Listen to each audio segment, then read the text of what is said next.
В златния изгрев над Рила душата усеща вечността. Онази тиха, необятна реалност, която не познава граници и промени. Учителя Петър Дънов ни напомня, че истинският живот не се измерва с броя години, а с дълбочината на преживяното, с връзката ни с безкрайното.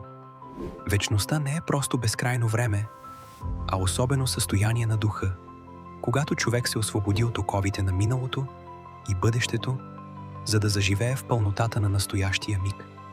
Когато съзерцаваме планините, кристалните извори и сияещото небе, усещаме, че сме част от вечния кръговрат на живота и от божествения ред, който ни свързва с всичко живо.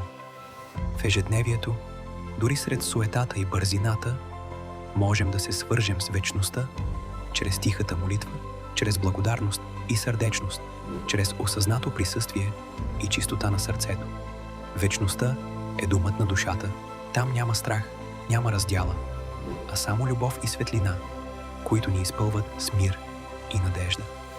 Нека всеки ден си напомняме за вечната си природа и да носим тази светлина в делата си, като бъдем добри, обичащи и стремящи се към вътрешен мир.